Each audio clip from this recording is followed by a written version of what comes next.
বিষ্ণু তো অবাক হয়ে গেলেন, হঠাৎ অসুর এরকম বলছে কেন? তো বুঝলেন ভগবান নিশ্চয়ই মহামায়া এদের ব্রেনের স্ক্রু ঢিলা করে দিয়েছে।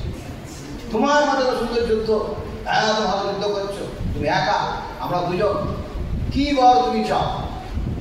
তোমাকে আমরা বর দেব। তারপরে মধু বলছে কৌঠবকে, আচ্ছা কি বলে ফেললাম, কি বলতে বর চাইবো, বলতে বর দেবো বলে ফেললাম।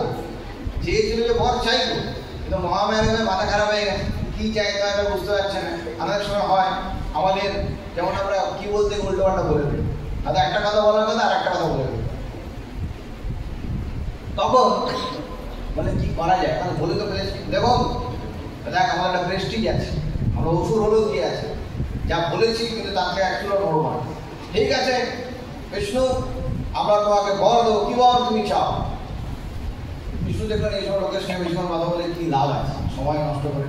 এই অসুর সব টাকা চোর, তোরা কাজ কর, আমার হাতে তোরা মরে যায়, তোর মৃত্যু কামনা করছি, আমার হাতে মরে যাবে এই কামনা আমি করছি, আর কিছু চাই না। তাই ঠিক আছে, দুজন যুক্তি করবো, চাকরি দেখলো সব চারিদিকে জলে জল। ঠিক আছে, এমন একটা জায়গায় মালুম যেখানে জল নেই।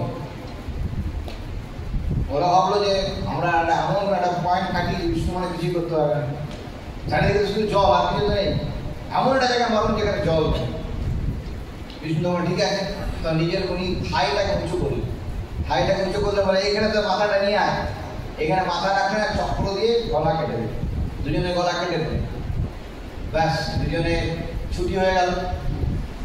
ওরা বেশি খুব লাফাচ্ছিল, ছুটি হয়ে গেল, জলের মধ্যে পড়ে গেল। সেই যে অসুরের সে মেঘ ভাসতে ভাসতে ভাসতে ভাসতে ভাসতে বিশাল আকার ধারণ করল। সেই জন্য পৃথিবীতে 3 ভাগ জল 1 ভাগ স্থল, আর এই স্থলে আমরা থাকি বলে আমাদের মধুকৈটব ঢুকে আছে।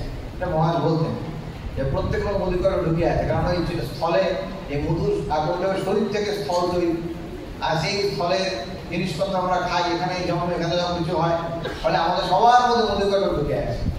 এই যে মহামায়া ছাড়া কেউ মারতে পারবে না, এবং এই জন্য এর নাম মেদিনী, মেঘ থেকে তৈরি, তাই এর নাম মেদিনী।